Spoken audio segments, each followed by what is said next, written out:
This episode is sponsored by the IoT job site, the world's only dedicated space for applying for and advertising IoT vacancies across the world.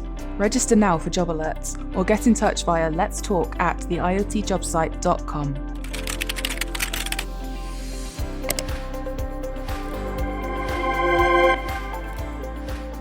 Hello and welcome to the IoT podcast. I'm your host today, Brad King-Taylor. I'm the head of business for UK. Today we are lucky to be joined by Ralph Varcoe, who is the Chief Growth Officer and Managing Director for IoT for Connexin. Ralph, great to see you. How are you? How are you keeping? I'm good. Yeah, really great to see you as well. Thank you for inviting me. I'm good. Not a problem at all. I mean, we're excited to see what Connexin are up to. So should we get straight into it? Ralph, if you could just introduce us to your journey in the world of IoT, how you got to where you are at the moment, and give us a brief overview of what Connexin actually does for the audience purpose. Sure. So a little bit of background on me. More than 25 years, won't tell you exactly how many, working in IT and telecoms. I've worked for some of the biggest telecoms companies around, like Orange, Virgin Media Business, and others. And I've also worked in a number of startup organizations, particularly around AI and platforms in the AI space. So always in sales, marketing, in management, running organizations, both domestically and globally. And my journey into IoT was really through an old boss of mine, who is the chairman of Connexin, who had a conversation with me and said, they're doing some incredible stuff. Do you want to come along and join the fun? Get on the bus and see what you can do to help. And I started to do a little bit of consulting work for Connexin, and absolutely loved what was happening. So it was an inevitable decision to say I'm going to join full time and give it my all to help the business to grow. And prior to joining Connexin, I'd had experience of IoT, but not specifically had teams responsible for selling IoT. But always I've been around in the telecommunications space, the connectivity space, and there are lots of things which overlap. So so I've been on board full time for just about a year now. Oh, brilliant. Oh, so he sold you the dream and it came about that the dream was actually reality. And I've been having a quick look at some of the stuff that you're up to. Fantastic. So I suppose if you were to give a couple of sentences into exactly what Connexin does, you could do that for us? Yeah, so Connexin has two sides to the business. The first part is really around fiber, broadband, telecommunications, the traditional telecom services. And in fact, Connexin got an investment a couple of years ago to start to build out a full fiber network across Hull and East Riding. If you know anything about the telecommunications market, you'll know that was always the monopoly of K-Com. And so what Connexin set about doing was providing the residents and the businesses of Hull and East Riding with the choice that they've been denied for 20 plus years. So huge amounts of effort and activity are going into building the fastest possible fiber network to enable consumers and businesses to have the broadband services and other telecommunications type services around that. The other side of the business is the IoT part, which is essentially enabling cities, buildings, health organizations, utilities, and enterprises to be able to connect up data that's coming from the external world, from sensors that are out there measuring things, to data that exists in the internal world, i.e. data that's already in systems and tools that the organizations already have. And we enable that to effectively, that data to come across our network, or networks, depending on what kind of technology, and bring that into our platform, which then enables you to correlate all sorts of different data sets against each other, which provide significant value in terms of insights, and those insights can then be turned into actionable intelligence, which means that organizations can then decide to do things differently. So there's lots of great stuff that we provide as a solution set. It's all about getting that data from wherever you want to get it, labeling it to come across the network that we'll put in place, but then the magic happens inside the platform, which can actually be a game changer to those that are running these systems and the customers that we have. Yeah, amazing. I mean, the IoT world is massive, right? And I think probably to beyond some people's wildest imaginations, or you touched on yourself, it can potentially be a game changer. You touched on some of the key IoT solutions that Connexin provides. What industries are you seeing the most prominent growth or impact from what you guys are up to? Well, it's really interesting that at the moment there is a huge move in the water industry to move from AMR meter readings, which are effectively the drive-by meter readings, where somebody has a handheld terminal which effectively connects to the meters that they're close to, and then they get a meter reading, through to AMI meter readings, which is essentially where the meters are connected all the time via a network to enable the water companies to get up-to-date real-time data on water usage. And they can, from that information, also spot where other things may be challenges like leakage detection and stuff in that area. There's a huge drive for that, lots of changes going on in the market. And we have, in fact, won the first major AMI meter rollout contract with Severn Trent to do this with quite a large area that they have. And we're seeing basically all the other water companies doing a similar thing and looking for how they're going to do this. So it's a huge drive and initiative that we are very grateful to be working with Severn Trent on, and others besides that will be coming down the line at some point in the future. That's really interesting. The other area clearly is around smart cities. We talk about smart cities as if they're one entity. A city is a single thing, and in fact it isn't. It's a collection of different departments, different use cases, and actually just so many different use cases across so many different things.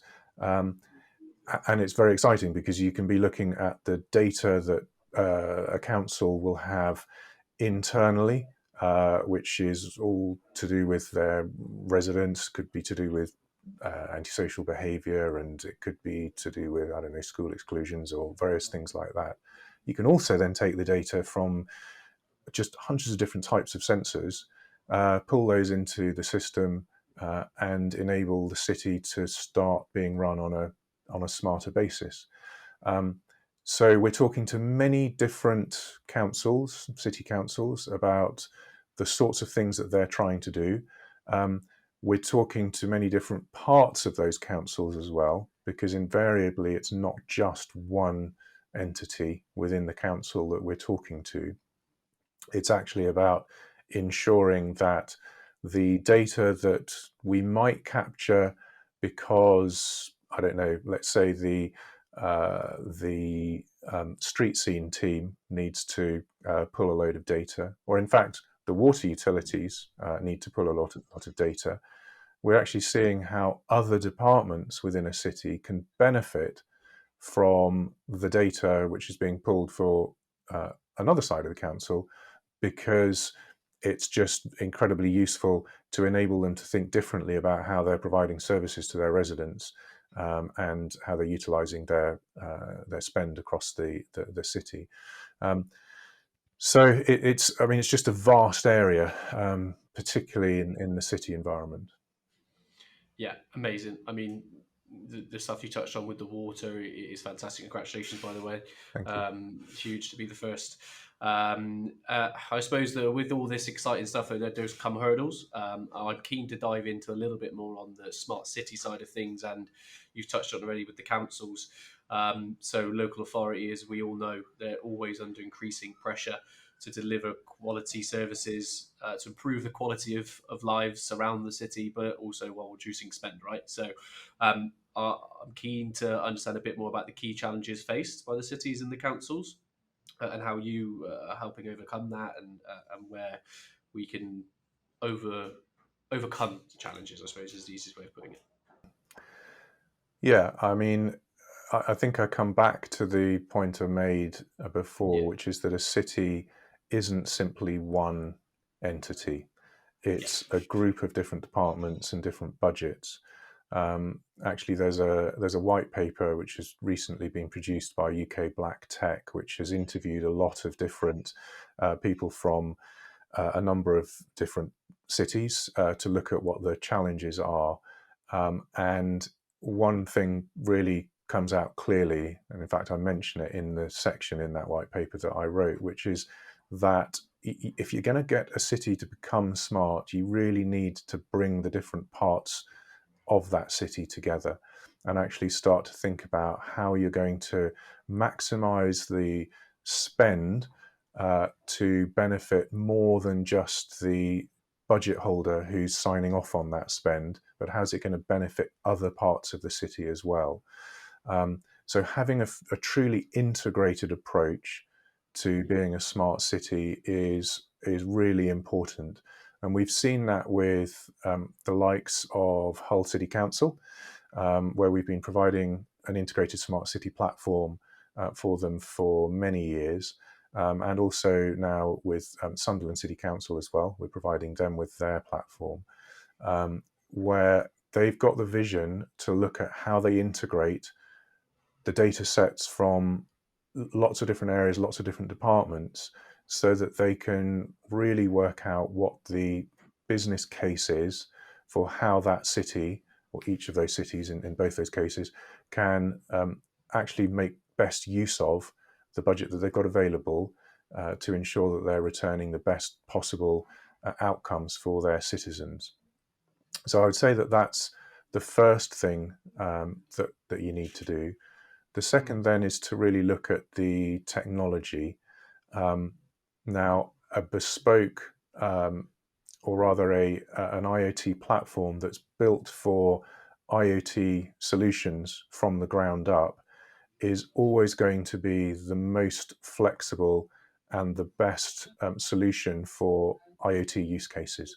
There are lots of other things that collect data, lots of other much bigger companies than we are, global companies that are providing platforms that take data and present it in different ways. But they tend to be built for every possible use case of the presentation of that data under the sun. Whereas what we do and what specialist providers do from a platform perspective is ensure that we're taking the right data and presenting it in the way that is optimal for those that are looking to make their cities smarter. And it's really important to do that in a way that every member of the council who wants to have access to the data and has a need to be able to query it can actually get access to that data in a digestible format without them having to go through a huge amount of training to work out how the platform works or how to interpret what the data means when they see it. So we go through a painstaking process to ensure that when users get added to the system because they need to be able to query the data and have a look at it, that they can do it really simply and easily. Just log on, have a look at it, very intuitive, understand what it says, what it means to them, etc.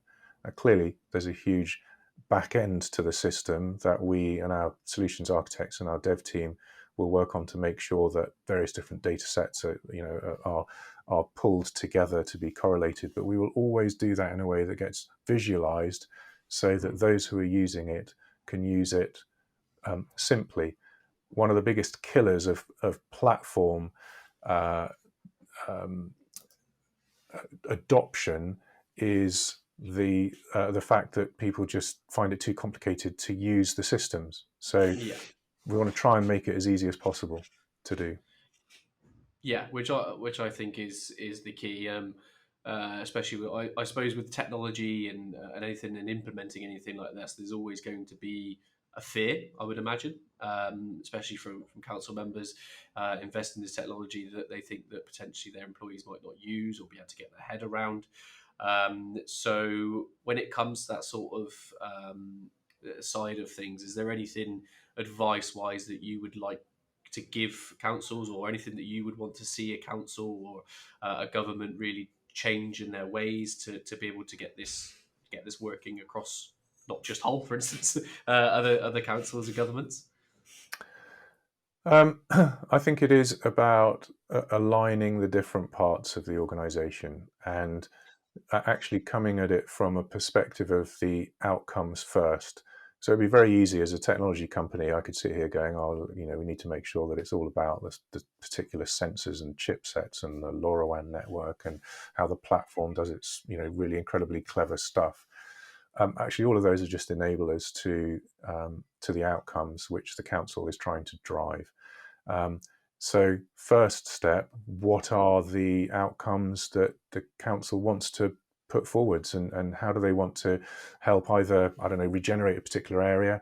And there are lots of use cases around how we can help, and the platform and the technology can help enable that, versus practical things such as air pollution monitoring and how that can then enable them to look at strategy decisions around the bus service improvement plans that they may have, and trying to drive people onto the buses and cars off the roads, all the way through to temperature sensors on the road to know when to use the grit and when not to, and how to best cost optimize your grit usage, and to keep people safe. So it's about the outcomes first. Then it's about sitting down with us to actually plan out what the metrics are that are going to be pulled together and how they're going to be presented. What's going to be useful? When you've got so much data, it can be easy to present too much of it in a way that can just confuse. And it's like, well, I'm not quite sure how to interpret that. It's like, for example, over the last 2 years, we've had lots of statistics around, COVID cases, and there is so much data out there that you'd be forgiven for kind of going, I just don't really know which way is up. What are the things that I should be looking at? I just use that as an example because it's one that we've had in our recent history. So there's a real piece of work which is around how to ensure that we're only presenting the information which is going to be necessary for us to help the council deliver the outcomes that they're seeking to deliver. And then once we've done that to start with, we can then look at what are the additional data sets or data correlations which could then layer on top to look at other things that we might not have dreamt of yet, but because the data exists, we can start to think about how that data could be used in a different way. But it's very much a kind of an iterative process, always starting from the outcomes. Yeah, amazing. I mean, that in itself, the fact that you've just come up with that on the spot, I think it is amazing on its own. And you guys are up to some really important stuff. So it's very much like your website suggests as well. I think it's up to us to define what happens tomorrow, to steal your tagline, if you like. But what does tomorrow look like for you? What's next for Connexin? Where can you go with the technologies and solutions that you're implementing at the moment? Well, we are very much a provider of LoRaWAN networks. We know that 80-ish% of the use cases around smart devices and sensors is essentially LoRaWAN chipset enabled, and therefore a LoRaWAN network infrastructure is what's needed to be able to pull that data from the sensors through into the network. And that's really important, because the way that the sensors tend to work. So if you take a water meter, for example, that's going to sit underground under a metal lid for years, it's going to be running on a battery, and that battery is going to have to last a really long time.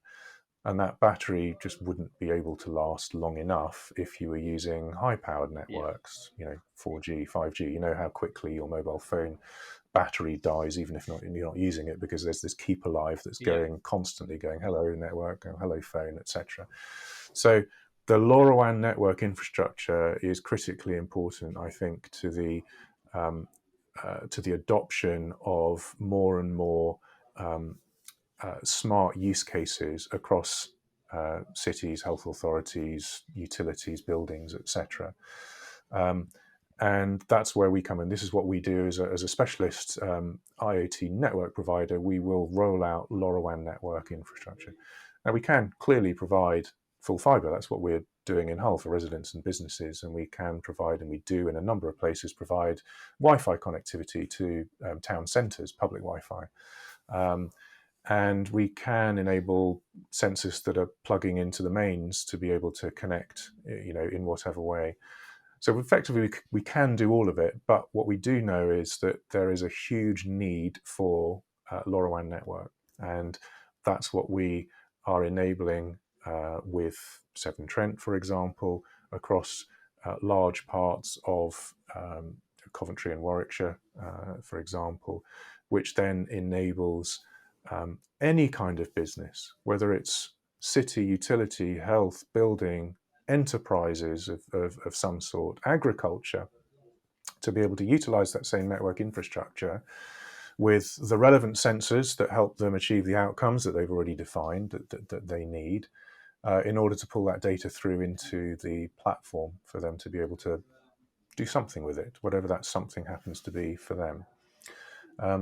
So that's really important for us, ensuring that we have the best and most flexible Connexin OS, that's the name of our platform, which we sometimes refer to as ISCP or Integrated Smart Cities Platform, but it's effectively all built on Connexin OS.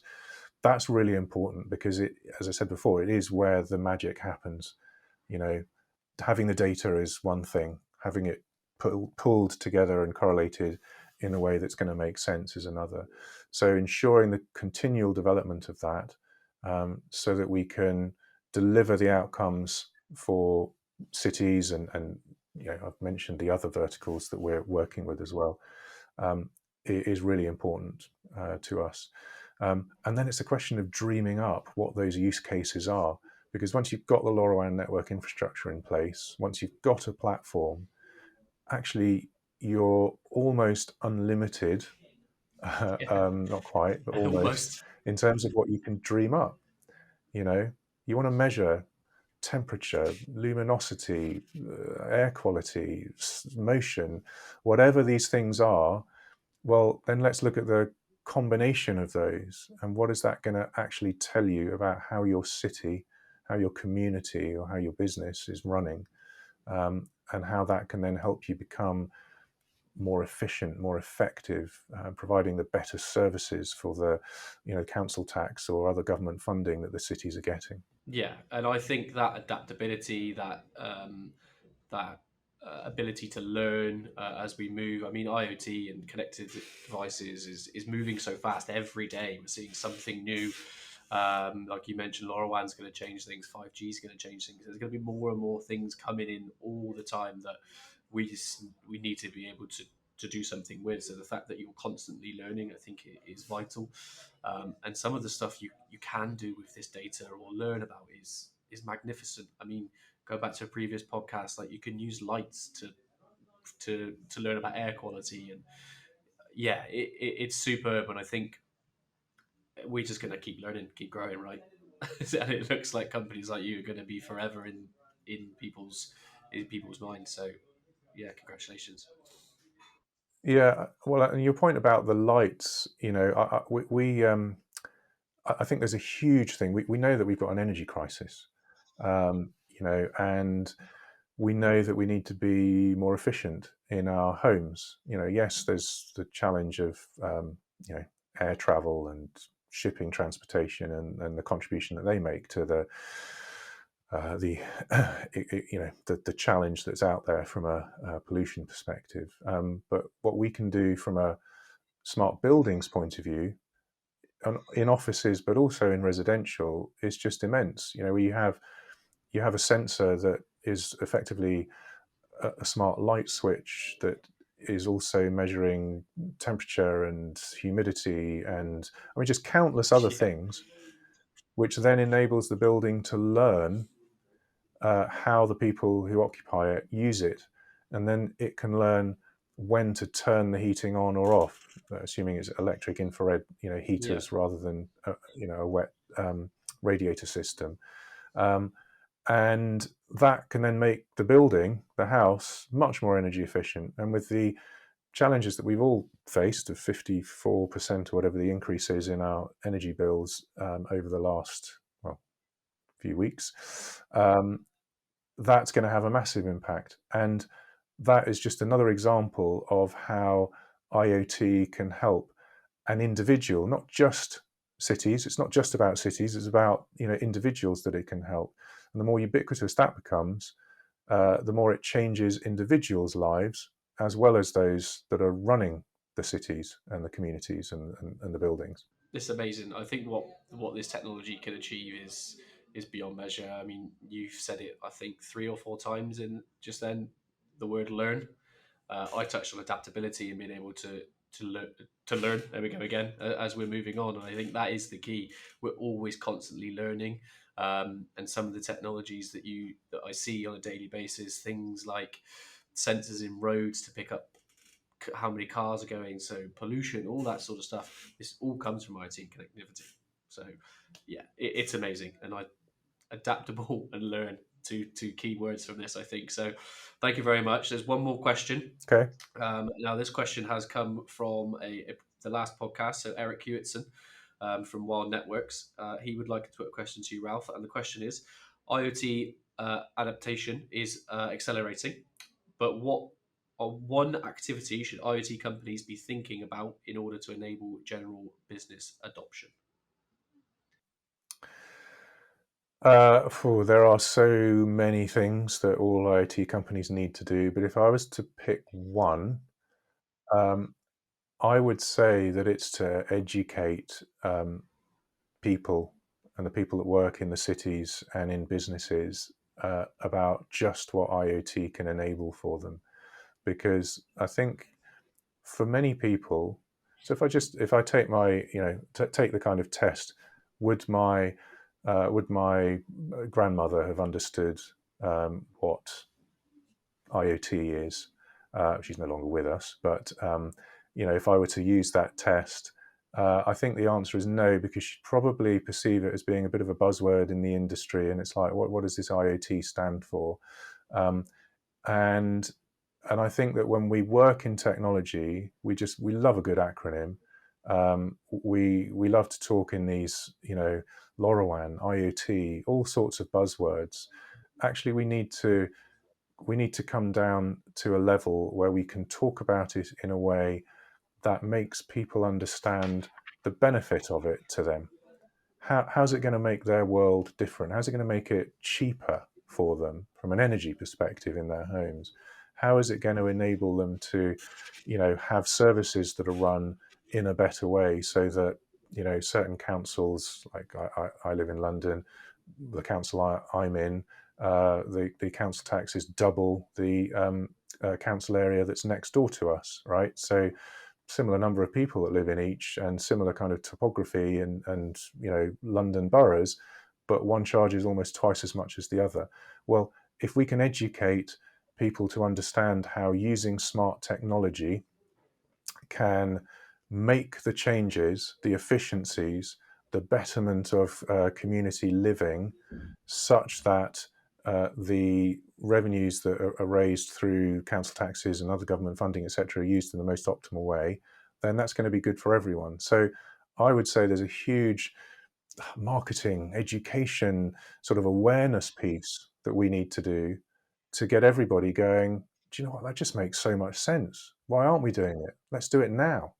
And it perfectly links back to what we were just saying, right? Not only do we have to learn from the data, but we need to educate ourselves as well before we can Yeah. learn from the data. So it's a brilliant answer. final thing, Ralph, where can the audience have a look at Connexin? What the website, contact details for yourself if you want to provide them anything that where can they find you? Well, go to our website, which is connexin.co.uk. That's connexin.co.uk. And you can find me at r.varcoe, V-A-R-C-O-E, at connexin.co.uk. Perfect. Thank you very much. You can find us on LinkedIn and Twitter at the IoT Podcast, and of course the website, theiotpodcast.com. Doesn't matter what platform you're watching on, please don't forget to subscribe to the podcast, like and comment where possible. It will just give you all the relevant content and you'll know what is coming up on each episode. It doesn't matter how you're connected, as long as you're connected. We'll see you next time. Thank you.